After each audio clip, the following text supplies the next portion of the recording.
안녕하세요. 커피앤톡입니다. 오늘도 와주셔서 감사드리고요. 바로 사연 읽어보겠습니다. 요즘 TV만 틀면 부잣집 이야기를 종종 볼 수 있잖아요. 전 이런 드라마 안에서 일어나는 일들이 그리 놀랍진 않아요. 왜냐면 이 비슷한 이야기를 제가 얼마 전에 직접 겪었거든요. 제 눈앞에서 일어난 이 일들은 정말 마치 누가 잘 만든 한 편의 드라마 같았죠. 그래서 친구와 드라마에 대해 이야기를 할 때는 쉽게 웃음이 나질 않네요. 그럼 몇 년 전에 이혼한 제 이야기를 들려드릴게요. 원래 남편은 상당히 부유한 집안의 사람이었어요. 남편의 집안은 그 지방에서는 이름만 대면 아는 김 사업을 했었죠. 한간에 서울에 있는 부자들보다 더 부자인 사람은 지방에 오히려 더 많다고 하잖아요. 정말 이 말처럼 지방 유지가 더 대단한 부자라더니 제가 결혼하고 난 뒤에 남편의 본가를 내려가서 이 말을 실감했죠. 처음 남편과 연애할 때는 이렇게까지 부자인 줄은 몰랐어요. 남편은 절대로 돈을 허투루 쓰는 남자가 아니었거든요. 데이트를 할 때 을의 남자들이 잘 보이려고 데이트 비용을 전부 자기가 내곤 하잖아요. 근데 이 남자는 남들과는 좀 달랐죠. 데이트 비용은 거의 6대4 혹은 7대3의 비율로 나눠서 내곤 했어요. 물론 6, 7은 남편이 냈죠. 본인이 연봉이 좀 더 높으니 조금 더 내겠다고 이야기하더군요. 처음에는 뭐 이런 남자가 다 있나 싶었어요. 하지만 시간이 흐를수록 이 남자는 정말 괜찮은 사람이구나. 경제관념이 잘 박혀있는 사람이구나 싶었어요. 결혼을 해도 되겠다 생각했죠. 그렇지만 남편과의 결혼식에서도 평범한 사람들과의 다른 점은 없었어요. 부담이 되지 않는 선의 상견례 장소에 점잖으신 시부모님이셨거든요. 시부모님도 자기들의 부를 자랑하거나 하지 않았어요. 그때는 정말 남편이 그냥 좀 사는 집에서 살아서 돈 걱정만 없는 정도구나 했죠. 하지만 결혼해서 본가로 갔을 때 제 머릿속에 있던 제가 생각하던 시댁의 모습은 싹 사라지고 새로운 시댁의 모습이 자리를 잡았어요. 시댁은 남편의 할아버지 때부터 대를 이어서 하고 있는 김 사업이라고 해요. 그래서 남편이 자기네 공장 구경이라도 시켜준다며 데려간 곳에는 직원이 자그마치 100명은 넘어 보였죠. 이때 전 제가 평범하지 않은 사람과 결혼을 했구나 생각했네요. 그리고 드라마에서나 보던 재산 다툼이 정말 실제로 제 눈앞에서 일어나는 것을 보니 전 저렇게 재벌집에서 태어나지 않은 게 다행이다 싶었을 정도였어요. 남편은 6남매 중 막내거든요. 그런 남편이 말하길 둘째와 셋째는 이 사업을 물려받으려고 안간힘을 쓰고 있다고 해요. 그래서 지금은 두 분 모두 지방에 내려가 있다고. 그리고 얼마 전에는 본인과 같이 멀쩡히 회사를 잘 다니던 다섯째도 그만두고 같이 내려가서 사업을 물려받으려고 한다네요. 이런 말을 해주는 남편은 정말 욕심이 없는 사람이거든요. 자기는 사업에 관심이 없다면서 절대 다른 형제들처럼 하고 싶지 않다고 제게 털어놓더라고요. 그래서 평범하게 열심히 일하면서 회사를 다니고 있는 거고요. 저도 그렇게 욕심이 없는 남편의 모습에 실망하지 않아요. 어차피 남편은 형제 중에서 막내이기도 하고 유산을 받아도 뭐 제 가족 일은 아니니까요. 남편 가족 일은 남편이 알아서 하는 게 좋다고 생각하는 것도 제 생각이고요. 어쨌든 저희는 이런 피바람 부는 곳에 오래 있고 싶지는 않았죠. 사실 시부는 80이 넘은 나이예요. 요즘은 80이면 한창 때지 하는 분들도 있을 테지만 여태까지 사업을 책임지면서 아직도 절대 놓지 않고 있는 모습을 보면 저러다가 훅 가시겠다는 생각이 들 정도로 열심히 하시거든요. 그리고 시부가 경영권에 대한 이야기를 미리 나눈다면 이런 일도 생기지 않았을 거라고 생각해요. 시부의 뒤를 누가 이어 경영을 할 것인가에 대한 것은 일절 말하지 않았으니 자식들이 서로 난장판이 났다고 생각했거든요. 이런 난리통에 피 터지는 사람은 다름 아닌 저희 남편이었어요. 남편은 힘들게 일하고 집에 돌아오면 바로 쉴 수조차 없었죠. 남편의 전화통이 쉬지를 않거든요. 옆에서 지켜보는 제가 볼 때도 남편의 일과 중에 형제들의 하소연 듣기라는 일과가 있을 거라고 생각했을 정도니까요. 소리가 작지도 않아서 옆에서 들리는 것만 해도 여러 내용이었죠. 제가 들은 형제들의 내용은 각자 입장에서만 생각한 말이었어요. 막내야, 아내가 너무 속상해서 원. 오늘은 아버지가 둘째 형만 따로 부르더라. 너무 어이가 없지 않아? 다 같이 사업 부흥시키겠다고 일도 그만두고 내려와 있는데 왜 형만 따로 불러? 이러다가 형이 주도권 잡는 거 아니야? 아버지는 정말 보는 눈이 없어. 야, 셋째 누님이 얼마나 여운 줄 아냐? 오늘 내가 공장에서 일하다가 퇴근하고 잠시 다시 공장에 들렀는데 글쎄 공장 어르신들 따로 모아서 회식하러 가더라. 아니 나 있을 때는 회식하자는 이야기도 안 하더니 내가 사라지고 나니까 뒤에서 몰래 여우처럼 왜 공장 어르신들 꼬드기는 거야. 사업에 눈이 멀어가지고 청정당당하게 아버지 눈에 들어서 사업 물려받아야지. 막내 요즘 잘 지내냐? 글쎄 동생들도 너무하지 않냐? 내가 당연히 지금 사업에서 제일 나이가 많으니까 아버지가 자주 찾는 거지. 그거 가지고 얼마 전부터 얼마나 잔소리를 해대는지. 정말 다들 막내 너같이 얌전히 있어주면 고맙겠더라. 내가 아주 속이 상한다, 속이 상해. 이 이야기 말고도 다른 것도 많았지만 대부분은 서로가 서로를 헐뜯는 말을 했죠. 옆에서 듣고 있는 저도 질리는데 평생 이런 말을 들어왔던 제 남편은 오죽하겠나요? 형제들 간의 팽팽한 줄다리기 싸움 속에서 제 남편은 점점 지쳐갔죠. 남편은 나날이 살이 빠지고 밥도 잘 못 먹곤 했어요. 물론 남편이 이런 형제들의 전화를 받지 않으면 되지 않느냐 생각하시겠지만 사실은 남편에게는 자기 위에 있는 형이나 누나들이 전부 부모님과 같은 존재예요.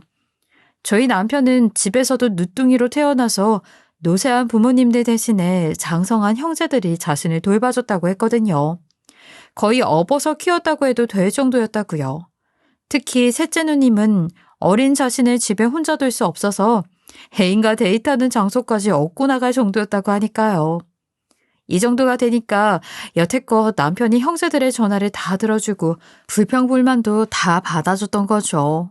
하지만 아무리 고맙다고 해도 사람의 인내심에는 끝이 있는 것이 아니겠어요? 하루는 남편이 술을 얼마나 많이 마셨는지 비틀비틀 집에 들어왔어요. 그렇게 들어와서 저를 붙잡고는 하는 말이 남편의 속마음이 얼마나 훤히 보이던지 너무 애처롭게 보이더군요. 여보, 나 오늘 파견근무 신청하고 왔다. 회사에서 아무도 안 가려고 하던데 난 정말 파견근무 소식 듣고 너무 기뻤어. 그래서 당장 나 보내달라고 부장님한테 사정하고 왔어. 더 이상 여기 못 살겠어. 너무 지긋지긋해. 누나랑 형들 더 이상은 못 참아주겠어. 이젠 정말 그만하고 싶다. 나 가족들이 없는 데서 살래. 나 좀 보내주라. 여보도 나 좀 놔줘. 제발 나 파견근무 보내줘. 제발. 지금 당신이 하는 말이 무슨 말인지 잘 이해가 안 돼. 나한테 뭘 말하고 싶은 거야? 그게 이렇게 술 먹고 들어와서 해야 할 정도로 중요한 말이야? 당신이 파견근무 나가면 내가 같이 가거나 나는 한국에서 당신이 들어오는 거 기다리면 돼. 뭐가 문젠데. 우리 술 깨고 다시 이야기해. 여보, 내가 하고 싶은 말은 당신과 지금 여기까지 하자는 거야. 정말 미안해. 여보가 나한테 얼마나 잘해줬는지 다 기억해. 그런데 나 이제는 혼자서 좀 쉬고 싶어. 내가 너무 미안한 게 많아. 그런데 나 도저히 이렇게는 더 살기가 싫어. 나 이제는 형제들과 좀 멀어지고 싶어. 여보가 내 옆에 있으면 분명 여보 통해서 연락하면 된다거나 내가 아닌 여보 괴롭힐 거야. 그러니까 우리 여기까지 해. 이혼합시다. 처음에는 술 먹고 들어와서 난동을 부린다고 생각했어요. 갑자기 이별을 말하는 남편이 믿기질 않았죠. 적은 시간을 함께한 것도 아니고 자그마치 7년이라는 결혼 생활을 보냈는데 이렇게 이기적으로 자기 입장만 생각하는 남편이 용서가 되지 않았죠. 하지만 술 먹고 제정신이 아닐 거라는 생각에 내일 아침에 다시 이야기하자 말했습니다. 그렇게 다음날 아침이 되어서도 남편은 자신의 입장을 바꾸지 않더군요. 정말로 나랑 그만두고 싶어? 지금 당신이랑 나 자그마치 7년이라는 시간을 함께 했어. 아직 애는 없지만 앞으로 계획도 세우자던 게 얼마 전에 있었던 일이고, 이렇게 갑자기 나한테 이별을 구하는 이유가 뭐야? 당신이 갑자기 이렇게 나랑 그만두자고 이야기할 위인은 아니잖아. 내가 정말 할 말이 없다. 여보한테는 정말 미안하게 생각해. 그런데 내가 어제 술 먹고 한 이야기는 다 진심이야. 나 이젠 정말 지쳐. 사는 게 힘들 정도라고. 나도 쉽게 결정한 일 아니니까 여보만은 날 알아줬으면 해. 나 이렇게 파견 나가면 더 이상 한국에 돌아오지 않을 생각이야. 여보도 같이 가면 된다고 했지만 나 혼자도 해외 나가면 힘든데 지금까지 있으면 더 힘들어져. 그러니까 우린 여기까지 하는 게 맞아. 당신 정말 나쁜 사람이었구나. 어떻게 나를 보고 짐이라고 할 수 있어? 그래, 당신이 힘든 거 내 두 눈으로 보고 있었으니 거기까지는 이해할게. 지금 이야기는 바로 정리할 게 아니라 좀 생각을 가져보자. 우리 잠시만 떨어져 있자, 여보. 그렇게 남편이 이혼을 선고한 날부터 저희는 따로 지내게 되었어요. 저는 그냥 집에서 지내고 남편은 본가로 내려가겠다고 하더군요. 사실 이때까지는 이혼하게 될 거라는 생각은 꿈에도 못했어요. 남편이 본가로 혼자 내려간다면 시부가 알게 될 테고 남편의 마음을 돌려주지 않을까 생각했죠. 하지만 너무 믿었던 탓일까요? 저는 그날 이후로 이혼 접수를 위해 법원을 간 날까지 남편을 보지 못했어요. 그리고 이혼한 날 이후에는 더 이상 남편은 제 연락도 받지 않았죠. 너무나 슬펐어요. 저희 서로의 문제가 아니라 남편의 형제들 문제로 인해서 생이별을 하게 된 거나 마찬가지니까요. 이혼 후에는 정말 생각도 하기 싫을 정도로 힘든 나날을 보냈죠. 그렇게 남편과 이별한 지도 1년이 지나던 해였어요. 남편과 이혼한 날에는 하늘도 슬펐는지 하얀 눈이 펑펑 내렸죠. 그래서인지 요즘처럼 눈이 오기라도 하면 남편이 계속 생각나곤 했어요. 남편이 파견을 간다며 말한 게 벌써 1년 차. 미국에서 평생 살 거라던 남편. 그때 남편이 했던 말은 아직도 제 머릿속에 남아있어요. 자신은 혼자인 게 좋다며 홀가분하다는 말을 들었을 때 느낀 배신감은 아직도 여전했거든요. 사실 남편은 이혼한 날 이후로 연락을 주지 않았던 거지 저희가 별거하고 있을 때는 계속 연락을 했었어요. 하지만 괘씸해서 도저히 받아줄 수 없었죠. 저는 독하게 헤어지는 그 순간까지 답장을 한 번도 하지 않았죠. 그러지 말걸. 그랬다는 생각을 하기도 했지만 이미 지난 일이니 어쩔 수 없네요. 그런데 지금 생각해보니 약간 이상한 일도 있었어요. 저와 이혼 서류를 정리했던 남편은 남편이 아니라 둘째 형이었거든요. 남편은 법원에서 잠시 봤을 뿐 합의이혼에 관한 서류를 정리했던 사람은 남편이 아니라 남편의 둘째 형이었죠. 남편과는 7년이 허망하게 종이 한 장으로 사라진다는 생각에 당시에는 이상함을 느끼지 못했지만 지금 생각해보니 정말 이상했다는 생각이 들기도 해요. 하지만 이것도 다 지난 일이니 지금 생각해봐야 나한테 무슨 이득이 있겠나 싶어서 그냥 간간히 왜 그랬을까 생각하곤 합니다. 어쨌든 이런 기억 때문인지 눈이 오는 날이면 마음 한구석이 텅 빈 것 같이 느껴지네요. 사람 일은 알 수 없다고 했나요? 우연히 이혼한 남편과 재혼하게 된 날도 눈이 왔어요. 울적한 마음으로 집을 가고 있는데 한 남자가 바닥에 앉아있더군요. 이상하게 그 남자에게 계속 눈이 가서 자세히 보니 올겨울 들어서 가장 춥다는 날인데 맨다리로 앉아있더라고요. 거기다 고개를 푹 숙이고 구걸을 하고 있어서 안타까운 마음에 다가갔죠. 남자는 강추위에 입도 얼어붙어 제대로 말을 하지도 못하고 있었어요. 전 그대로 두고 지나쳤다가는 사람이 얼어 죽겠다 싶어서 주변을 둘러봤어요. 마침 붕어빵과 분식을 파는 가게가 열려있더군요. 그래서 붕어빵 3-4개를 사고 어묵 국물을 좀 달라고 주인에게 말했어요. 다행히 주인은 흔쾌히 붕어빵과 어묵 국물을 담아주더군요. 그리고 앉아있던 남자에게 다가갔어요. 여기 주변에 가게가 없어서 변변치 않지만 붕어빵이랑 따뜻한 어묵 국물 좀 담아왔어요. 이렇게 추운데 왜 맨다리로 계세요? 이 추위에는 여기 사람도 잘 안 지나다녀요. 저기 좀 따뜻한 장소로 옮기시는 게 좋을 것 같아요.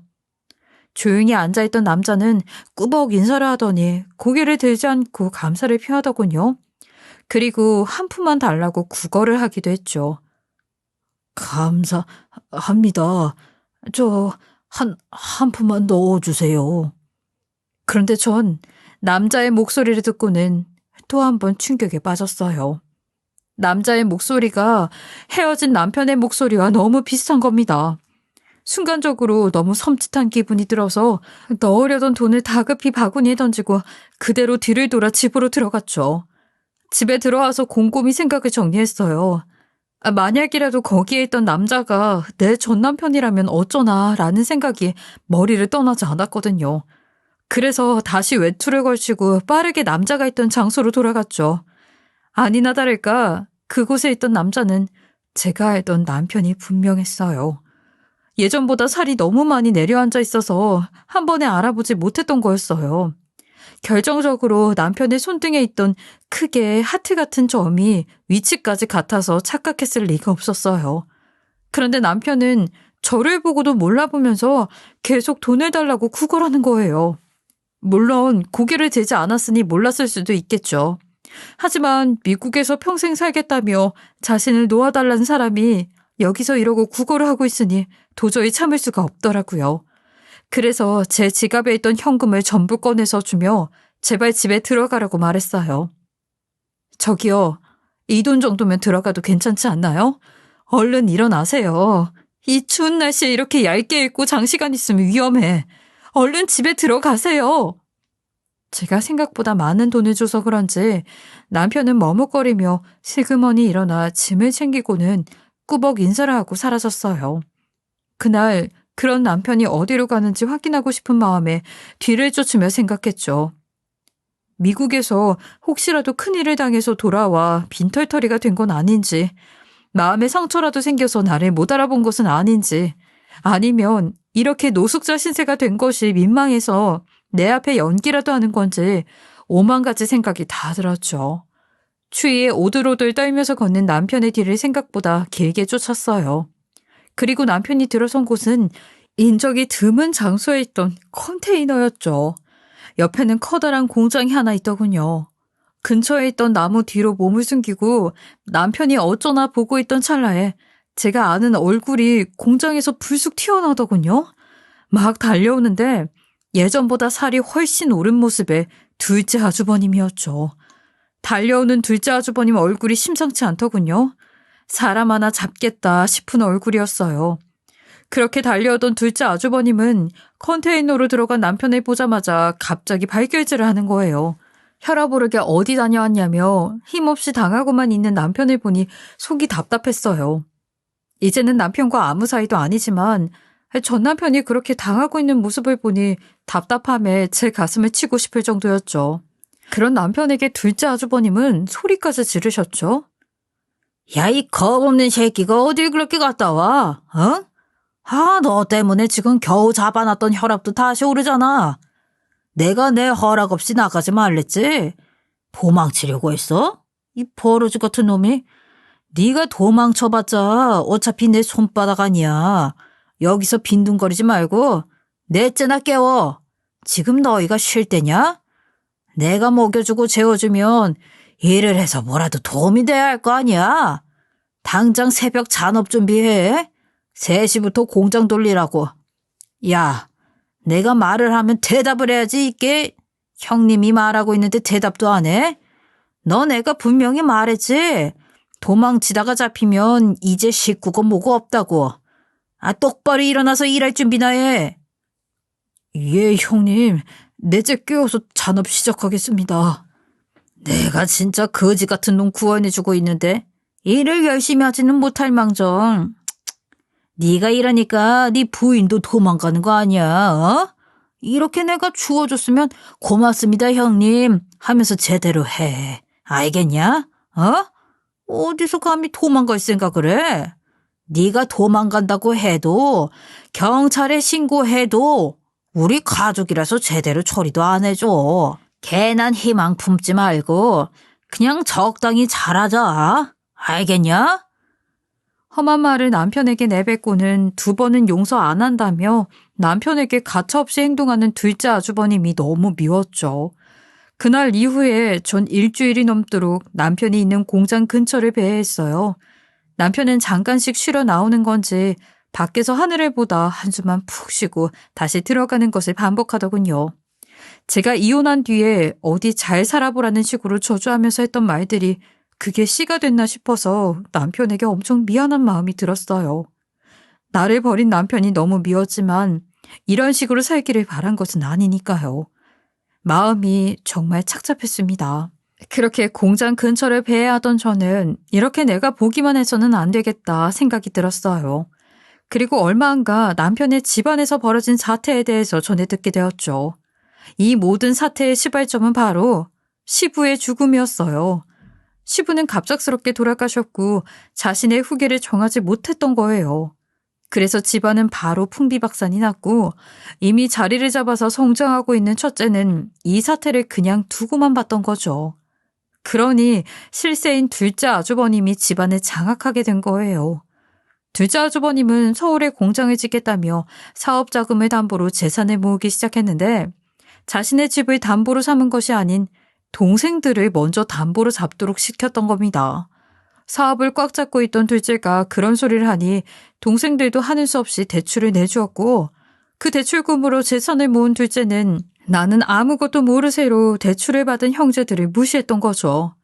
그렇게 나머지 형제들을 하나둘 거지로 만들어서 자기 손에 넣어 일꾼으로 여태껏 부리고 있던 겁니다. 이 이야기를 전해 듣고는 얼마나 속상했는지 몰라요. 같은 사람의 탈을 쓰고서 심지어 자신의 형제에게 어떻게 이렇게까지 잔악하게 굴 수 있는지 도저히 이해가 가질 않았죠. 첫째, 둘째를 뺀 나머지 형제들은 모두 신용불량자의 신분을 면치 못했고 이 사태를 알고 있으면서도 첫째는 외면을 하고 둘째는 이용만 하니 도저히 용서할 수 없었어요. 이건 도망칠 수도 없고 죽지도 못하게 붙잡아서 일만 시키는 노예들을 만들기 위한 둘째 아주버님의 큰 그림이었던 거죠.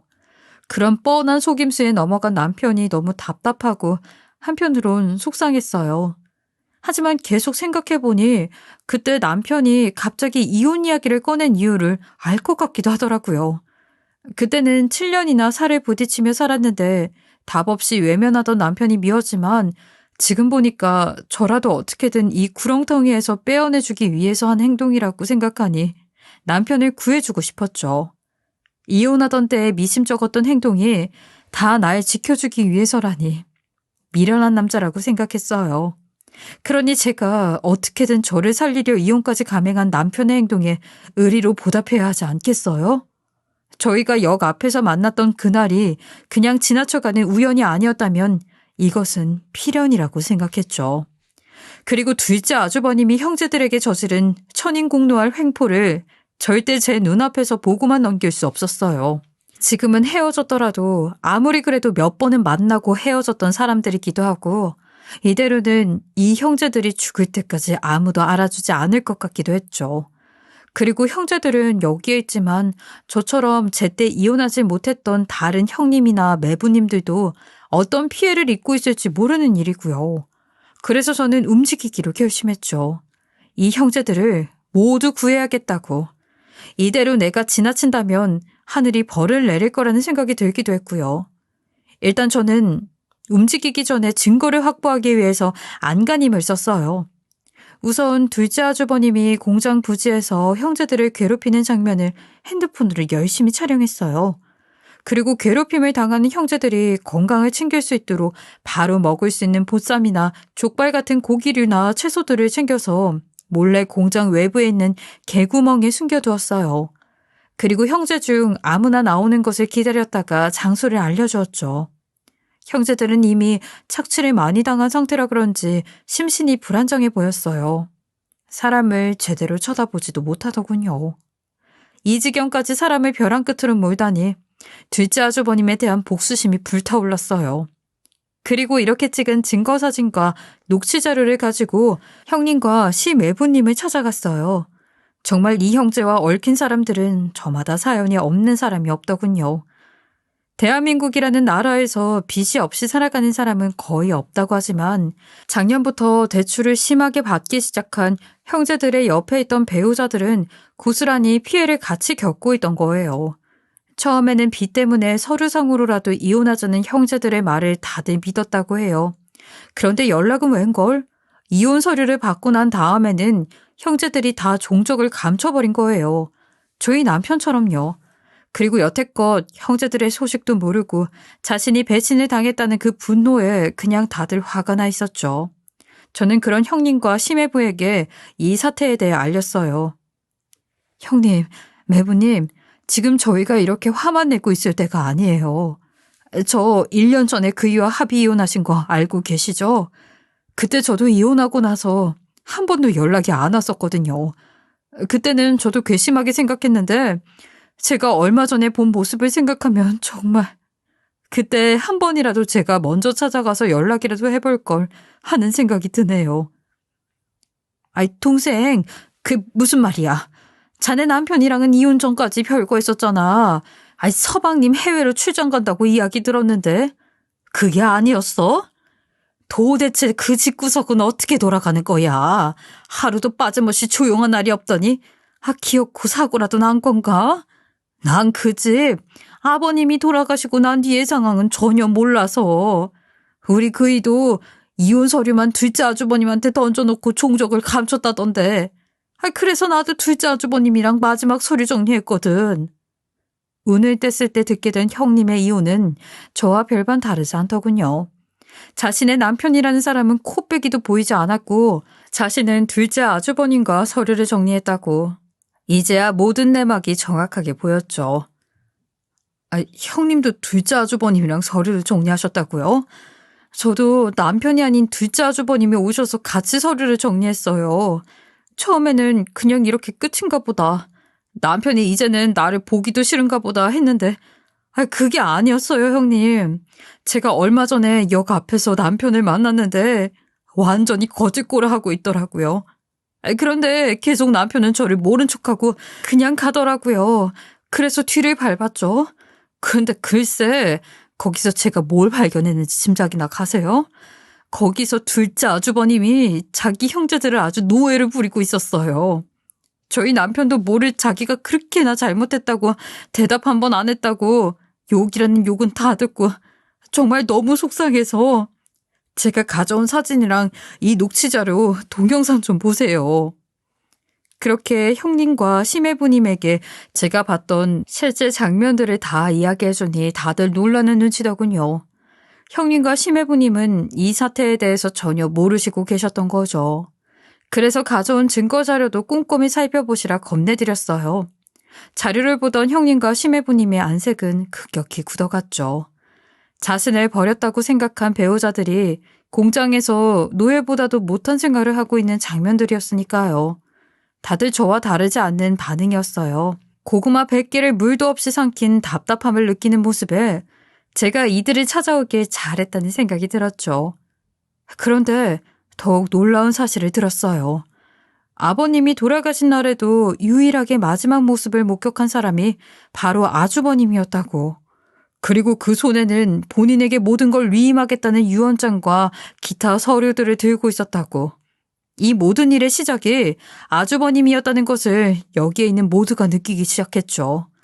그래서 우리는 나머지 형님들과 힘을 합쳐 둘째 아주버님을 고소하기로 했어요.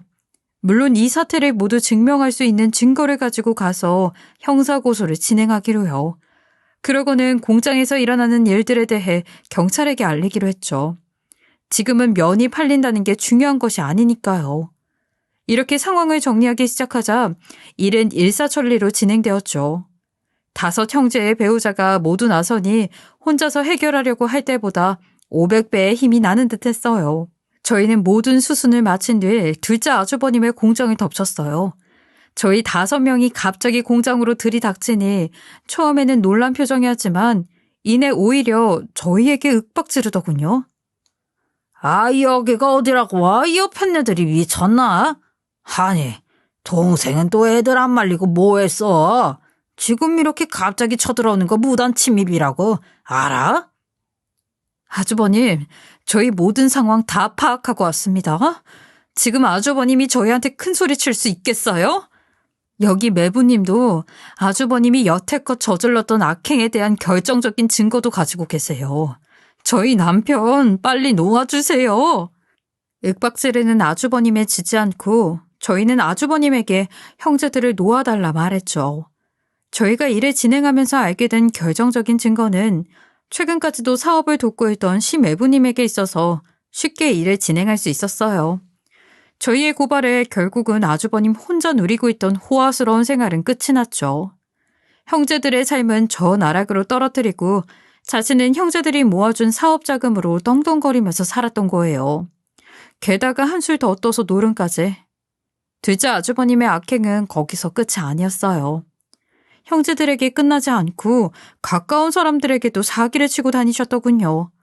그렇게 사기친 돈은 300평짜리 대저택을 사는 데 사용하고 지금까지도 돌려주지 않았다고요. 노예처럼 일하고 있는 형제들보다는 나은 상황이지만 둘째 아주버님에게 돈을 빌려줬던 사람들은 채권자들에게 쫓기는 신세를 면치 못하고 있었거든요. 어디서 소문을 들었는지 모르지만 이 사람들도 저희가 공장을 덮친 뒤로 둘째 아주버님을 찾아왔죠. 그렇게 둘째 아주버님의 최후는 300평짜리 대저택에서 단 1평짜리 차디찬 옥으로 이사하게 되었어요. 저는 이렇게 제대로 남편과 만나기까지 총 3년이라는 시간이 걸렸어요. 악행을 고발하고 고소하기까지는 굉장히 많은 시간이 걸렸지만 나를 구해주고자 했던 남편을 포기할 수 없어서 여기까지 오게 되었죠. 3년 만에 만난 남편은 예전보다 살이 많이 내려 있었지만 눈빛에서는 이제 살았다는 생각을 느낄 수 있었어요. 전 남편을 보고는 울면서 말했죠. 당신 어떻게 그렇게 말도 없이 그럴 수 있어. 아무리 이렇게 힘든 일이 생길 걸 알아도 내게 말했어야지. 그래야 내가 어떻게든 도와줄 거 아니야. 당신 바보야? 천치야? 왜 말을 안 했어, 왜? 미안해. 도저히 이 구렁텅이에 여보까지 끌어들일 수가 없었어. 그리고 이렇게 힘든 상황을 여보에게 강요할 수도 없었고 여기서 나 혼자 힘들면 되겠다 싶었어. 말 못해서 미안해. 그럼 왜 역 앞에서 그렇게 구걸하고 있었어? 당신 나 알아봤잖아요. 그렇잖아. 그런데 왜 모른 척한 거야? 그냥 날 잊은 거 아니야? 사실 그때 여보 목소리 듣고 바로 누군지 알아챘지. 그런데 고개를 들 수가 없더라. 난 그때 돈이며 카드며 심지어 핸드폰도 없었어. 정말 구걸이라도 해야 하는 거지 신세였거든. 그런 내가 여보에게 어떻게 손을 벌릴 수 있겠어. 그렇게 매몰차게 버렸는데. 이제 와서 도와달라고 매달리기라도 하라고? 난 못해. 얼마나 지옥 같은 생활인지 아는데 그 지옥에 여보마저 끌고 오기 싫었어. 하지만 결국 이렇게 알게 됐네. 정말 미안해요. 이 말을 이유로 남편은 한참이나 말이 없었어요. 그저 말없이 한참 동안 제 손등을 조심스레 쓸어주기만 하더군요. 남편의 행동에는 그동안 자신이 헤어지자고 말했던 미안함과 이렇게 구해줘서 고맙다, 애썼다 등 모든 의미가 담겨 있었죠. 저는 그런 남편의 등을 똑같이 한참이나 쓰다듬어줬습니다. 저희만 이렇게 애틋하지는 않았어요. 거기에 있던 모든 형제들이 전부 저희와 똑같은 상황이었죠. 컨테이너에 지내던 형제들은 정말 살면서 평생 처음 겪는 일들을 경험했다고 말해요. 그리고 형제들 모두 신기한 경험을 했다고 하더군요. 컨테이너에서 있을 때 밤마다 형제들이 꿈을 꿨는데 돌아가면서 아버지가 나왔다고. 아버지가 꿈에서 자신들을 애처롭게 쳐다보고 있었다고. 지금도 형제들은 아버지가 자신들을 돕고 싶어서 어떻게든 꿈에라도 얼굴 한번 비추려 그런 것이 아니었나 생각한다고 이야기해요. 아마 저라도 그렇게 생각했을 것 같고요. 관 속에 누워있던 시부도 이 상황을 보곤 뚜껑이라도 열고 나오고 싶지 않았겠어요. 하지만 이 일을 모두 마무리되고 나서는 아무도 꿈에서 아버지를 뵙지 않았다고 하네요. 정말 세상에는 과학으로도 설명할 수 없는 일들이 많다는데 놀랍지 않나요? 전 요즘 다시 남편과 만나고 있어요. 자의로 이혼한 것은 아니라지만 너무 괘씸하니 바로 다시 결혼 생활로 돌아가긴 싫으니까요. 그래도 저희 관계는 이전과는 조금 달리 연애부터 다시 시작하는 느낌이에요. 그리고 저와 만나면서 남편은 절대로 자기가 이렇게 짐이 있는 상태에선 저와 결혼할 수 없다며 제가 힘든 일은 자기도 싫다고 지금은 형제들과 사업을 열심히 일구는 중이네요. 또 전에 첫째는 이 사태에 그냥 눈치만 보고 있었다고 했잖아요. 그런 첫째 아주버님도 사실은 둘째 아주버님에게 돈을 빌려주고 힘든 상황이었다고 하네요. 사실은 모든 형제들이 둘째에게서 놀아나고 있던 거죠. 얼마 전에 남편과 만났을 때는 살포시 결혼에 대한 이야기도 하더군요. 자기가 사업을 조금만 더 성공해서 돈을 벌면 저한테 청혼하겠다면서 하지만 전 지금의 저희 상황도 나쁘지 않다고 생각해요. 의리가 넘치는 친구처럼 또는 부부처럼 지내는 지금이요. 저희가 겪은 일로 인해서 저희 사이는 예전보다 더욱 돈독해졌다고 생각이 들기도 하고요. 또 지금은 옛날처럼 형제들과 그 배우자들이 서로 경계하고 경쟁하는 것이 아니라 협동하고 자주 만나서 이야기하면서 지내고 있어서 전보다 모든 사람들과의 관계도 편해졌고요. 이 모든 일의 전말은 드라마 같은 상황이었지만 지금이 더욱 행복하다는 생각이 들기도 합니다. 만약 지금 어떤 어려움이 닥친다고 해도 저희가 둘째 아주버님을 고발했던 그 힘보다 형제들이 뭉쳐서 내는 힘이 분명 더 강할 거라고 생각해요. 저희야 이 사태를 용서할 수 없어서 분노로 힘을 모은 거지만 형제들은 자신들의 문제를 해결하기 위해서 정말로 안간 힘을 낼 테니까요. 그래서 저는 지금의 남편이 더 듬직하게 보이고 한편으로는 전보다 더 성장한 사람처럼 보이기도 하네요. 이제는 지난 시간은 잊고 형제들도 본인들의 인생을 잘 만들어갔으면 해요.